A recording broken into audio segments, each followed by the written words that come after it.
جن کا آخرت پر 100% یقین ہوتا ہے، استحضار ہوتا ہے، دماغ میں آخرت سوار رہتی ہے،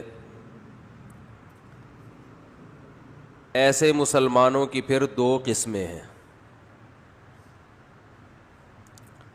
ایک وہ، بلکہ 3 قسمیں ہیں۔ ایک وہ جو آخرت کی تیاری میں لگے رہتے ہیں،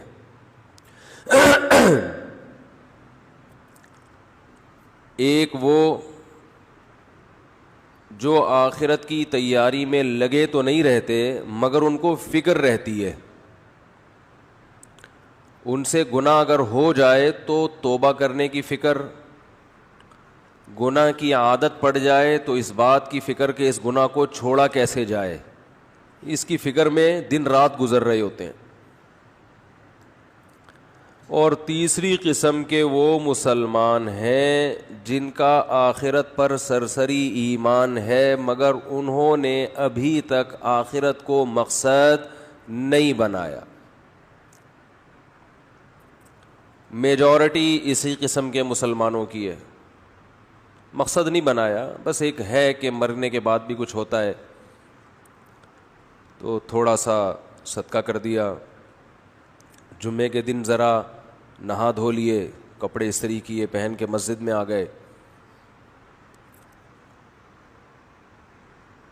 اور رمضان میں روزے رکھ لیتے ہیں، وہ سب رکھ ہی رہے ہوتے ہیں، ایک ماحول بنا ہوا ہوتا ہے۔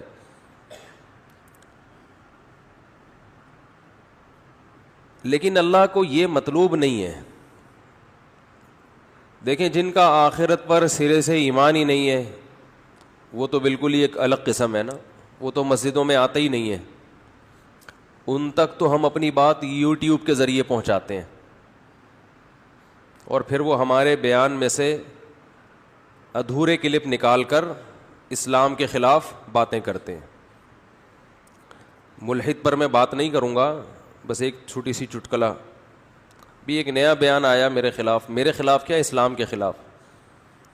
اس میں یہ مسئلہ بیان کر رہا ہوں کہ طلاق کا حق مرد کے پاس کیوں ہے، عورت کے پاس کیوں نہیں ہے۔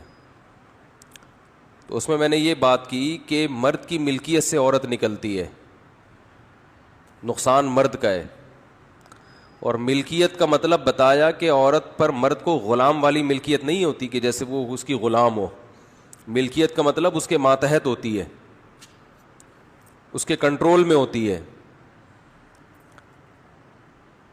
ہر چیز میں نہیں، کچھ چیزوں میں۔ تو آپ کے ماتحت ہے، تو اپنے ماتحت کو جب آپ اپنی ملکیت سے میری یہی مراد ہے کہ ماتحتی سے نکالو گے تو نقصان آپ کا ہوگا۔ تو یہ بیان کیا تھا، اس پر مجھے بیان کے دوران یہ خیال ہو رہا تھا کہ ملحد لوگ اس لفظ کو نکالیں گے، ملکیت، ان کو پروپیگنڈے کا موقع ملے گا، اور ایسا ہی ہوا، انہوں نے یہ لفظ نکالا۔ حالانکہ پوری ڈیٹیل آگے پیچھے اس کی میں نے بیان کی ہے۔ اس لفظ کو نکال کے پروپیگنڈا کیا کہ دیکھو اسلام اس کا قائل ہے کہ عورت مرد کی مملوکہ ہوتی ہے، مرد مالک ہے، عورت کیا ہے، اس کی غلام، گویا مملوکہ ہے۔ اور پھر میں نے یہ بھی بتایا اس پورے بیان میں کہ طلاق دینے میں نقصان اصل میں مرد کا ہے، عورت کا نہیں ہے۔ تو محترم نے، جو ملحدین ہیں، ان لوگوں نے یہ بھی پروپیگنڈا کیا کہ یہ بھی گراؤنڈ ریئلٹی کے خلاف بات کر رہا ہے، طلاق میں نقصان عورت کا زیادہ ہوتا ہے، مرد کا کم ہوتا ہے۔ اس اعتراض کا بھی میں جواب اس بیان میں دے چکا ہوں کہ آج عورت کا نقصان اس لیے زیادہ ہو رہا ہے کہ اسلام کے آدھے حکم پر عمل کیا جا رہا ہے، آدھے پہ عمل نہیں کیا جا رہا۔ میں اس کو ریپیٹ نہیں کروں گا، مطلب ان تمام اعتراضات کا جواب اپنے بیان میں دے چکا ہوں میں۔ تو اس سے ان لوگوں کا اندازہ لگانا چاہیے کہ ملحد جو ہمارے ملک میں کام کر رہے ہیں، یوٹیوب کے ذریعے ہمارے کنٹری میں کام کر رہے ہوں، رہتے دوسرے کنٹری میں ہوں، لیکن جو کام کرنے والے لوگ ہیں ان کا مقصد حق کی تلاش نہیں ہے، ان کا مقصد ہے باتوں کو اچھالنا۔ جیسے فتنہ پرست انسان کو کہیں سے کوئی بات ملے نا، اچھالے گا فوراً وہ۔ تو ان کا مقصد حق کی تلاش نہیں ہے. تو مجھے خیال ہوا تھا میں محترم جو بھی بیانات اس طرح کے کر رہے ہیں ملحدین, ان کو یہ بولوں کہ یہ جو آپ چاہتے ہو کہ اسلام کے اس حکم پر اعتراض کہ مرد کا عورت پہ کنٹرول, یہ بھی برا ہے اگر, تو اس کا مطلب آپ کے والد کا آپ کی والدہ پہ کنٹرول, بولو بھائی, نہیں تھا. یہ کوئی اچھی بات ہے؟ آپ کا اپنی بیگم پہ کنٹرول, بولو, نہیں ہے. اگر یہ اسلام نے جو کہا ہے کہ کنٹرول مرد کا ہوگا, تو یہ کنٹرولنگ پاور بھی اگر جو مرد کو دی ہے یہ غلط کیا ہے, تو اس کا مطلب وہ تمام لوگ بہت نیک ہیں جن کا اپنی بیویوں پہ کنٹرول نہیں ہے. پرس اٹھا کے جہاں جائیں, جس کے ساتھ رات گزاریں, جہاں ٹائم گزاریں, کنٹرول مرد کا نہیں ہونا چاہیے. تو یہ خود اپنی اوقات بتا رہے ہوتے ہیں, اور جب کنٹرول نہیں ہوتا تو پھر اس قسم کی چیزیں پیدا ہوتی ہیں معاشرے میں. تو فطرت کے خلاف, نیچر کے خلاف چلاتے ہیں یہ لوگ, اور اعتراض کس پہ کرتے ہیں؟ اسلام پر. اسلام کو اللہ نے کتنے پیارے انداز میں ڈیفائن کیا, فطرت اللہ التی فطر الناس علیہا, یہ لوگوں کی وہ نیچر ہے جس پر اللہ نے لوگوں کو پیدا کیا ہے. اسی نیچر اور فطرت کا دوسرا نام کیا ہے؟ اسلام ہے. مرد کو اگر عورت پہ کنٹرول نہ دیا جائے تو مرد کو طاقت دینے کا فائدہ کیا ہے؟ پھر اسے پاورفل بنانے کا فائدہ کیا ہے؟ تو نیچر کے مطابق بات کی ہے اسلام نے. تو خیر ٹاپک یہ نہیں ہے. تو میں یہ عرض کر رہا تھا, کیا عرض کر رہا تھا, موضوع تو ہے دماغ میں لیکن بات کہاں پہنچی تھی. ہاں, میں یہ عرض کر رہا تھا کہ جن کا آخرت پر ایمان ہی نہیں ہے وہ تو اسی قسم کی باتیں نکالتے رہتے ہیں. کچرا تھا انسان اور مر کے کچرا ہو کے ختم ہو جائے گا. لیکن جن کا آخرت پر ایمان ہے ان کا لائف اسٹائل دوسروں سے بہت مختلف ہونا چاہیے. جب ہے ایمان تو بھائی پھر یہ کیسا ایمان ہے کہ جمعے کے دن جمعے کی نماز پڑھ لی, اپنا یعنی جو کلچر میں جو چیز آ رہی ہے بس اس کو فالو کیا. اگر آخرت ہے تو بھائی یہ پھر بہت بڑی حقیقت ہے, کیونکہ اس میں نیک لوگوں کا ٹھکانہ جنت اور بروں کا ٹھکانہ جہنم کی آگ ہے. پھر یہ دنیا مسافر خانہ ہے, یہ اصل نہیں ہے. پھر یہاں کے غموں کو حد سے زیادہ محسوس کرنا یہ جہالت اور حماقت ہے. یہاں کی خوشیوں میں اپنی لمٹ کو کراس کر دینا یہ حماقت اور جہالت ہے. لیکن یہی حماقتیں اور جہالتیں صبح و شام ہم کر رہے ہیں. کوئی پیسے کے پیچھے پاگل ہے تو اتنا پاگل ہوا ہے کہ آپ کی سوچ ہوگی. کسی کو کوئی بیماری ہے, اب یہ کورونا میں کچھ تو مان ہی نہیں رہے, جو مان رہے ہیں وہ وہمی ہو گئے ہیں بالکل ہی. دماغ پہ ایسا مسلط کر لیا کہ وہ لگ رہا ہے کہ یہ ٹینشن سے ہی نہ مر جائے. احتیاط نہیں کر رہے, بس دماغ پہ خامخواہ کا مسلط کیا ہوا ہے. میں جیب میں ماسک لے کر بیٹھا ہوا ہوں, یہ بولتے ہوئے تو ماسک نہیں لگا سکتا نا انسان. آپ کہیں گے خود کون سا کوئی احتیاط کر رہے ہو. اور یہ والا ماسک اہم ہی بیکار ہے, یہ ٹیشو پیپر ہے. اصل ماسک وہ ہے وہ جو ڈاکٹر لوگ لگا رہے ہیں نا, ہاں کیا نام ہے اس کا, N95. تو لگا لیا کریں ماسک, کو ثواب ملے گا انشاءاللہ. کوئی احتیاط پر عمل کر لیں. مصیبت یہی ہے کہ میں ٹاپک چھیڑنا نہیں چاہتا. جس کو جب تک ہوتا نہیں ہے نا وہ مانتا نہیں, اور جس کو ہوا ہے اس کی چیخیں نکلی ہیں. اور ہسپتالوں میں رش ابھی اتنا بڑھ گیا ہے. ہمارے ایک بڑے استاذ کا بھی ایک میسج آیا, انہوں نے کہا کہ ہسپتالوں میں جو اچھے ڈاکٹر تھے, اچھی نرسیں تھیں, یا تو بیمار ہو گئے ہیں یا مر گئے ہیں یا بھاگ گئے ہیں. اب وہی جونیئر قسم کے لوگ کچھ ہیں جن کو وہ بس چیخنے چلانے دیتے ہیں مریض کو, اور وہ خود آتے ہوئے بھی ڈرتے ہیں پاس. لیکن جب تک ہوا نہیں کھا کے آؤ گے یہ باتیں سمجھ میں نہیں آئیں گی. پھینکتے رہو بیٹھ کے یوٹیوب پہ, فیس بک پہ پھینکتے رہو. اور پاکستان کے اس وقت جتنے مشہور علماء ہیں ان میں 99% کا انتقال کرونا سے ہوا ہے. لیکن افسوس کی بات یہ ہے کہ ان کے لواحقین ماننے کے لیے تیار نہیں ہوتے. یہ فیصلہ کر لیا کہ نہیں, پوری دنیا بے وقوف ہے, ساری دنیا میں فلائٹس کینسل ہو گئی ہیں, اب جہازوں کی کمپنیوں کا بیڑا غرق ہو گیا ہے, لیکن ہم ہیں بہت بڑے ماشاء اللہ فنٹر, ہمارے پاس ریسرچ ہوتی ہے اصل. تو جب تک مرو گے نہیں یقین نہیں کرو گے, اور جب مر گئے تو پھر یقین کرنے کا فائدہ نہیں ہوگا. احتیاط کرو, باقی یہ کہ ڈرو نہیں. اب سوال پیدا ہوتا ہے جب اتنا ڈرا دیا تو پھر کہہ رہے ہو کہ ڈرو نہیں. موت سے ڈرایا ہے کہ مر جاؤ گے, یعنی یہ خطرہ ہے کہ مر جاؤ گے. تو اگر زندہ چاہتے ہو, زندگی چاہتے ہو اپنی بھی اپنے گھر والوں کی بھی, بوڑھے والدین کی بھی, تو احتیاط کر لو بھائی. باقی امید کی بات یہ ہے کہ مر جائیں گے نا, تو زیادہ سے زیادہ مر جائیں گے, تو اپنی احتیاط کے باوجود اگر مر جائیں تو کوئی ٹینشن کی بات نہیں ہے, کیونکہ نبی صلی اللہ علیہ وسلم نے فرمایا کہ وباؤں میں جو لوگ مرتے ہیں صبر کے باوجود اللہ انہیں شہادت دیتا ہے. اچھا ہے, گناہ معاف ہو جائیں گے انشاءاللہ. کیا خیال ہے بھائی؟ نہیں مرے تو کل ویسے ہی مر جانا ہے. تو آپ امید چاہتے ہو یہ کہ کچھ بھی نہ ہو, ٹھیک ہے نا, ایسے تھوڑی امید ہوگی, کچھ تو ہوگا. حالات بھی ابھی جو میں نے قرآن کی آیت پڑھی ہے اس میں تو اس کا تو مضمون ہی یہی ہے, ہم تمہیں آزمائیں گے.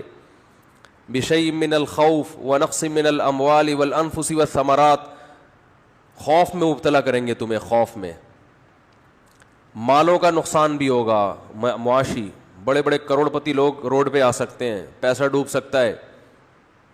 دنیا میں اللہ نے ہمیں پیڑے کھانے کے لیے پیدا نہیں کیا. بہت سے لوگ بہت دنوں سے پیڑے کھا رہے ہیں, وہ سمجھتے ہیں کہ یہ ہم موت تک پیڑے کھاتے رہے. بہت سے ملکوں نے پیڑے کھائے ہیں, ان کرونا نے ان کے منہ سے پیڑے چھین لیے, سمجھ رہے ہو. بہت سی قوموں نے, بہت سے ملکوں نے, بہت سے افراد نے پیڑے کھائے ہیں.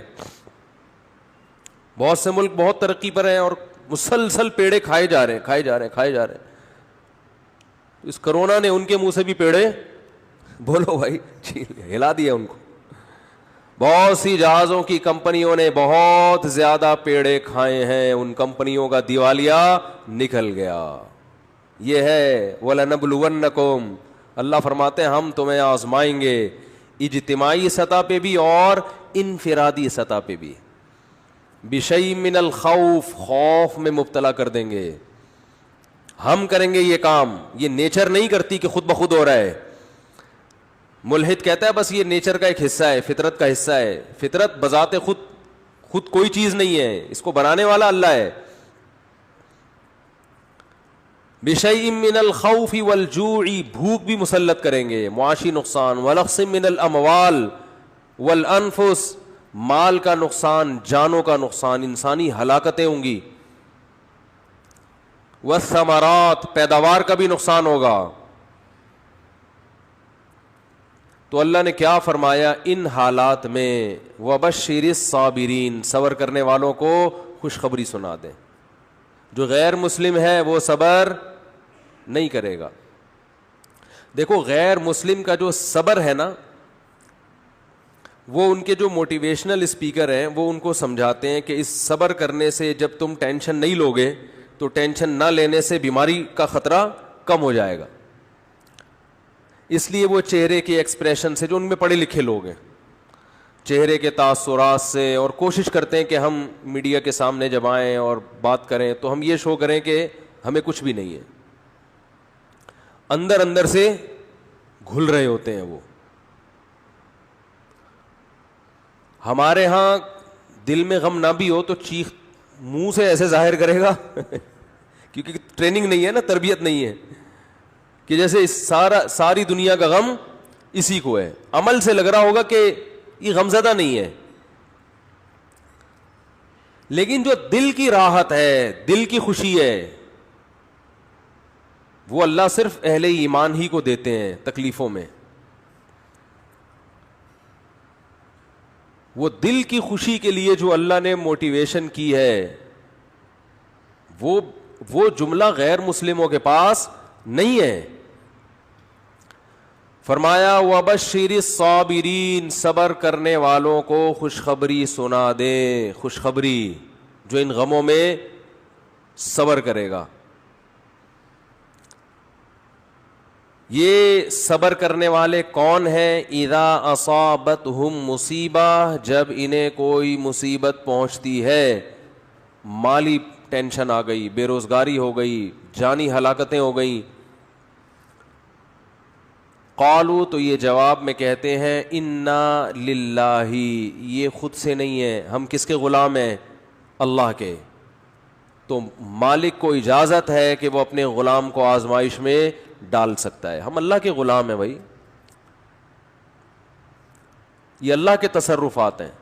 اتفاقی حادثات پہ انسان ٹینشن لیتا ہے، جو پہلے سے پلاننگ کے تحت ہوں اور اس کی پلاننگ کرنے والا ہمارا رب ہو اور ہم سے محبت کرتا ہو، اس کی طرف سے پریشانی تو ہمیں بنانے کے لیے، ہمیں بگاڑنے کے لیے اور عذاب دینے کے لیے نہیں ہے۔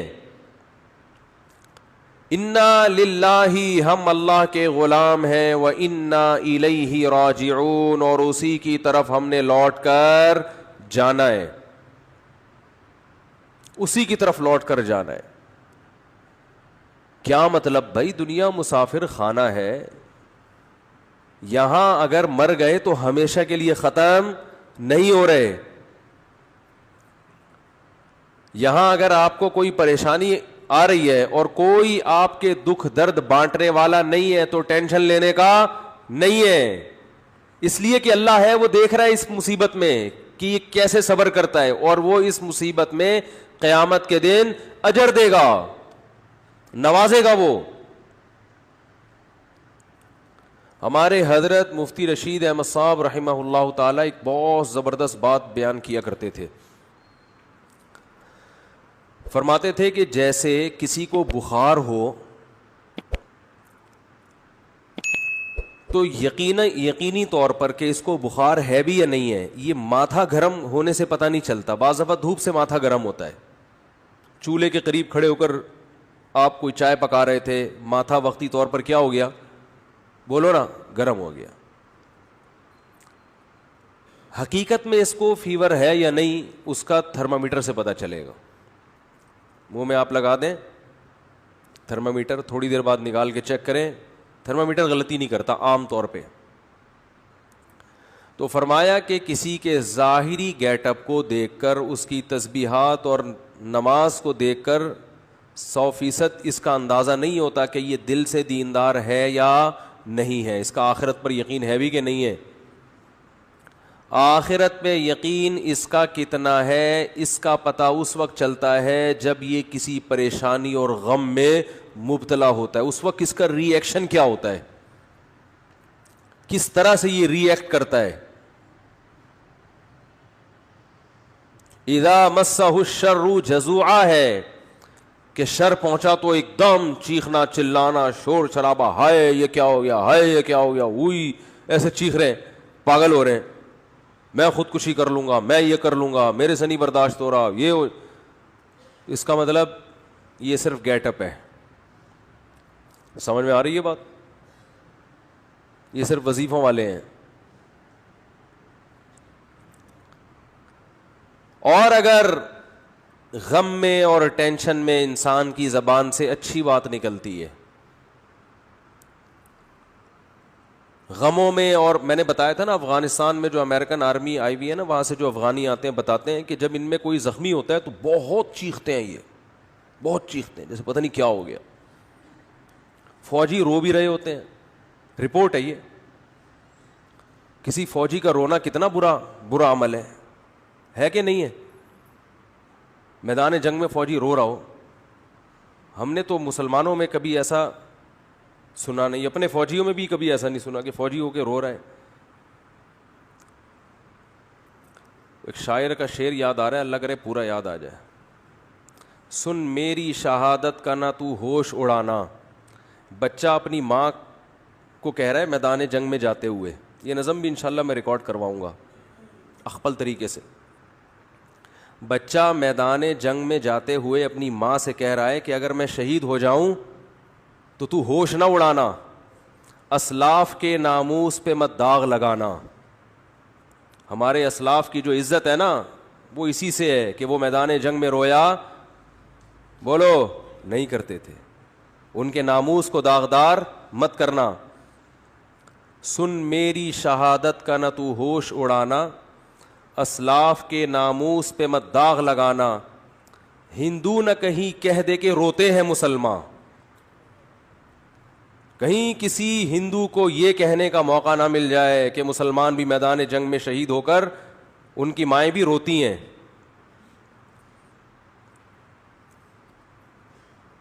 پھر کہتا ہے کٹ جاؤں مقتل میں تو اف تک نہیں کہنا. تو ماں کا اپنے بیٹے کی شہادت پہ رونا یہ برا نہیں ہے, یہ تو محبت کی علامت ہے. رونا تو سنت ہے, واویلا کرنا, چیخنا, چلانا. اور وہ تو ماں ہے نا, چلو وہ تو روئے, چیخے چلائے نہیں. اپنی نواسی کی موت پر ہمارے نبی صلی اللہ علیہ وسلم کی بھی آنکھوں سے آنسو جاری ہوئے. آپ نے فرمایا کہ دل غمزدہ ہے, آنکھیں بہہ رہی ہیں, زبان وہی کہے گی جس پہ ہمارا رب راضی ہوگا. زبان سے وہی کہیں گے جس پہ اللہ کیا ہوگا, راضی. آنکھوں پہ کنٹرول نہیں ہے. تو رونے پر پابندی نہیں ہے. میدان جنگ میں تو رونا بری بات ہے. تو امریکیوں سے گزارش ہے کہ ہمارے ہاں ٹرکوں کے پیچھے لکھا ہوا ہوتا ہے تپڑ ہے تو پاس کر ورنہ برداشت کر. اس کا انگلش میں ترجمہ کروا کے اپنی پینٹوں کے پیچھے لکھوا لیں گے کہ بھائی جب افغانستان میں آنے کا تپڑ تھا تو آنا چاہیے تھا, پھر رونے کی بات کیا ہے, پھر رونے کی بات کیا ہے. اور اگر آ کے رونا ہی تھا تو پھر آنے کی چندہ ضرورت نہیں تھی. آپ سپر پاور ہو, آپ نے دنیا میں بےزتی کروا دی. آپ نے نہیں, یعنی آپ کے فوجیوں نے. تو ان کو چاہیے کہ ہمارے ہاں ٹرکوں کے پیچھے لکھا ہوتا ہے, اس کا کوئی انگلش میں ترجمہ کروا کے اگر شائع کر دے تو یہ بہت زبردست. ٹرکوں کے پیچھے, رکشوں کے پیچھے جو آپ کو اقوال ملیں گے وہ جمعے کے بیانات میں, اتوار میں نہیں ملیں گے آپ کو. حقیقت بتا رہا ہوں, بڑے سبق آموز باتیں ہوتی ہیں اس میں. تو اگر اوباما یہ پڑھ لیتے محترم, تو میرا خیال ہے یہ جرات اور ہمت نہ ہوتی.